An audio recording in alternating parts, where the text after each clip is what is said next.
राम राम दोस्तों, स्वागत करता हूं अपने YouTube चैनल जिसका नाम है टूल मास्टर और मैं आपका दोस्त मोनू जांगड़ा। लास्ट टाइम मैंने आपको दिखाया था cutting tool of milling machine यानी कटिंग कटर्स। ठीक है, आज की वीडियो हमारी रहने वाली है होल्डिंग डिवाइसेस, मतलब वर्क पीस को जो है मिलिंग मशीन पर किन किन डिवाइसेस में होल्ड करते हैं।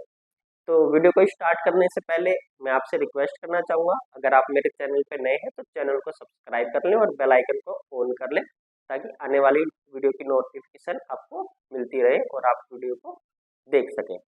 तो वीडियो को ज़्यादा लंबा नहीं करते, स्टार्ट करते हैं वीडियो को।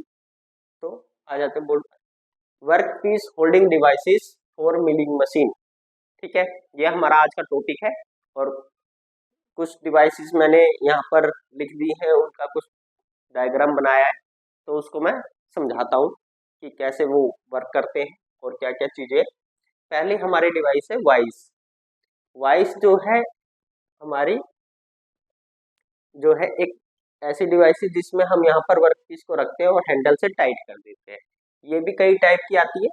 ठीक है, इसमें मैंने आपको सिर्फ एक टाइप की बना के दिखा दी कि इस टाइप की वाइस होती है। इसमें क्या होता है, एंगुलर वाइस भी होती है, रोटरी वाइस, कुछ रोटरी टाइप में वाइस होती है। ठीक है, टूल मेकर वाइस अलग होती है, मशीन वाइस अलग होती है, बेंच वाइस अलग होती है। लेकिन सारे डिवाइसेस को हम क्या है मिलिंग मशीन पर बोल्टिंग के साथ जो है अटैच करके लगा लेते हैं मिलिंग मशीन के टेबल पर। ठीक है, दूसरी हमारी होती है वी ब्लॉक। अब हमें अगर कोई राउंड पीस को जो है होल्ड करके उस पर मशीनिंग करनी है तो क्या करते हैं, मशीनिंग में कोई भी ऑपरेशन हो सकता है, ड्रिलिंग हो सकता है, टैपिंग हो सकता है, थोड़ा बहुत फ्लैटनिंग हो सकता है, स्लोटिंग हो सकता है। तो हमने क्या करना है यहाँ पर, जैसे ये इसमें देखोगे आपको वी टाइप में दिखाई दे रहा होगा। अगर बड़ा डाया तो बड़े वी पे लगाते हैं, छोटा डाया तो छोटे वी पे। और इसके अंदर क्या होता है, यू टाइप की क्लैंप लग जाती है इस टाइप में ऐसे, और इसके ऊपर जो है यहाँ पर बोल्ट होता है। ठीक है, तो यहाँ पर पीस को ऐसे रखते हैं और ऊपर से बोल्टिंग से टाइट कर देते हैं। तो वी ब्लॉक में इस तरीके से वर्क पीस को होल्ड करते हैं। तो ये हमारा हो गया वी ब्लॉक। फिर हमारे आते हैं एंगल प्लेट्स। अब एंगल प्लेट जो है वो एल टाइप की होती है और ये राइट एंगल होती है, 90 डिग्री होती है। ठीक है, इसके अलावा क्या होता है,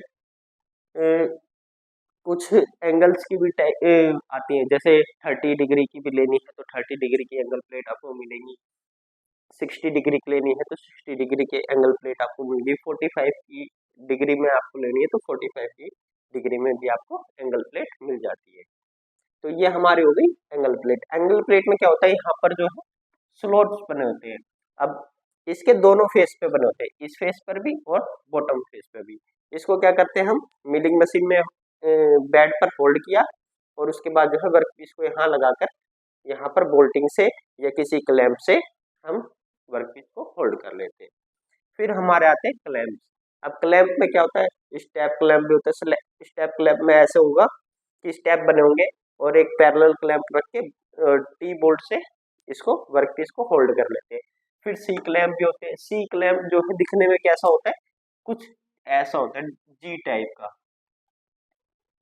ठीक है, इस टाइप का होता है। उसमें क्या होता है, यहाँ पर वही पीस को रखा और इस स्क्रू को टाइट कर देते हैं तो वो सी क्लैंप होता है। सी क्लैंप बोलते हैं, कोई जी क्लैंप बोलते हैं। ठीक है, तो वो क्लैंप हो गई।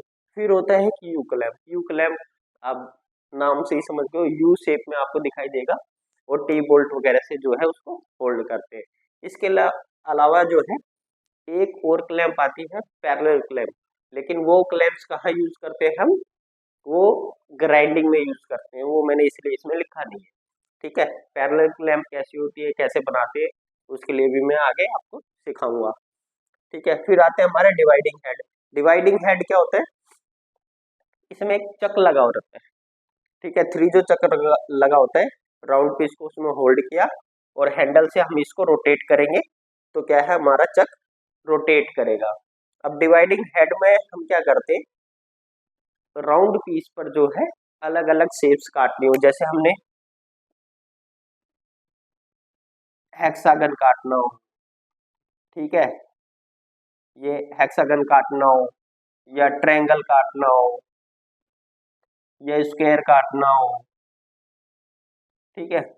मतलब इसमें क्या रहेगा, हम अलग अलग फेस जो है मशीनिंग कर सकते हैं। इसमें हम 360 इसको रोटेट कर सकते हैं, और 360 में मान लो अगर हमने कितने फेसेस बनाने हैं, तो इसमें इंडक्शन हेड में क्या होती है, प्लेट्स होती है, 80 की प्लेट, 180 की प्लेट, 90 की प्लेट।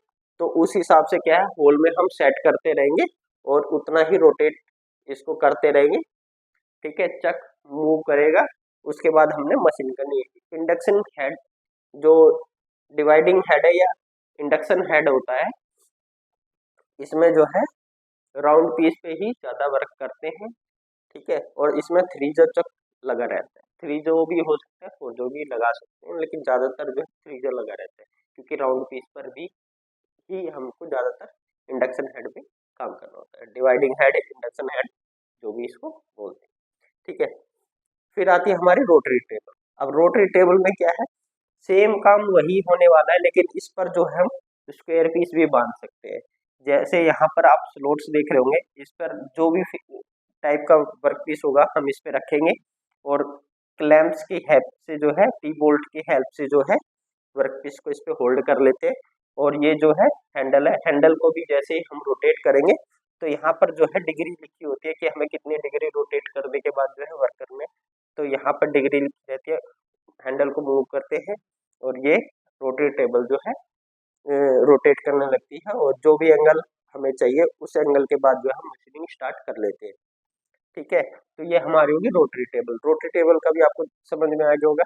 इसको भी क्या है, बोल्टिंग की हेल्प से हम जो है मशीन के बेड पर जो है होल्ड करते हैं। इंडक्शन हेड को या डिवाइडिंग हेड को भी उस पे रोट मिलिंग मशीन के जो बेड पे है, उसको बोल्ट्स की हेल्प से माउंट करके फिर इसके अंदर वर्क पीस को होल्ड करते हैं, ठीक है। फिर अपने आ गए चक्स। अब चक में आ गया अपना थ्री जा, फोर जा, ठीक है। तो क्या करते हैं, चक को जो हम बेड पे माउंट करेंगे, उसके बाद जो है उसके अंदर वर्क पीस होल्ड करेंगे, ठीक है। ज्यादातर यही होता है कि अगर हमने राउंड पीस होल्ड करना है, तो राउंड पीस के लिए हम थ्री जा माउंट कर लेते हैं, ठीक है, या फोर जा भी माउंट कर लेते हैं। वो सेटिंग करनी है, कुछ करना है तो। फिर अपना आ गया है मैग्नेटिक टेबल। अब मैग्नेटिक टेबल कुछ इस टाइप में दिखती है, और इनका एक अलग से कंट्रोलर आता है, उससे क्या करते हैं, मैग्नेट को ऑन या ऑफ करते हैं। और ये काफी हैवी मैग्नेट्स होती हैं, ठीक है, इलेक्ट्रॉनिक मैग्नेट होती हैं ये सारी की सारी, ठीक है, जो मैग्नेटिक टेबल्स होती हैं। फिर अपने आते हैं jig and fixtures. Jig and fixture जो है डिजाइन होते हैं वर्क पीस जैसा भी होगा हमारा, उस हिसाब से उसके जिग एंड फिक्सर जो है डिजाइन कर लेते हैं। मान लीजिए अपनी शेप कुछ इस टाइप की है वर्क पीस की,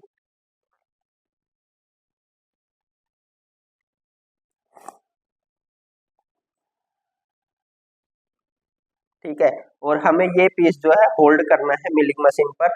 और उसके बाद जो है, या तो हमें यहाँ पर कोई मशीनिंग करनी है, ठीक है, या फिर हमें इस फेस पे कोई मशीनिंग करनी है, तो हम क्या करते हैं, हमारा एक कुछ इस टाइप का फिक्सर होगा। अब क्या है, और उसमें जो है ये शेप कटी हुई है,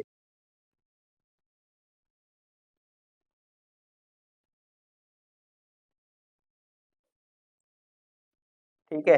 अब उसमें ये शेप कटी हुई, ये पीस इसके अंदर डाला, और इसका जो दूसरा पोर्शन है, ये दो पोर्शन में डिवाइड होगा, ठीक है। तो दूसरा पेज जो है वो इसके ऊपर आकर ऐसे क्लैंप कर लेगा, और जहां पर हमें मशीनिंग करनी है वो हिस्सा हमारा बाहर रहता है। तो उस तरीके से जो है जिग और फिक्सर्स डिजाइन होते हैं कि हमें मशीनिंग का करनी है, उसकी लोकेशन एग्जैक्ट हर बार वहीं आएगी। ये जो ज्यादातर जो है प्रोडक्शंस में यूज करते हैं, उसमें क्या रहता है, हमने जो है बार बार सेटिंग नहीं करनी होती, जिग और फिक्सर्स को डिजाइन कर लेते हैं, उसको मशीन पे माउंट कर लेते हैं, और टेबल को जो है फिक्स कर लेते हैं एक जगह।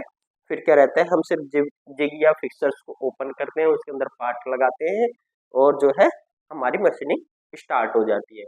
तो ये मास प्रोडक्शन के लिए जो है ज्यादातर जिग और फिक्सर्स को यूज करते हैं।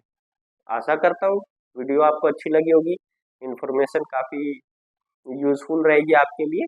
और जो है आप वीडियो को लाइक करें, शेयर करें, कमेंट करें, और जो है आपसे ज़्यादा से ज़्यादा बढ़ावा चाहता हूँ मैं, इसलिए चैनल को सब्सक्राइब कर लें और बेल आइकन को ऑन कर लें, जिसका नाम है टूल मास्टर। और मैं आपका दोस्त मोनू जांगड़ा। धन्यवाद।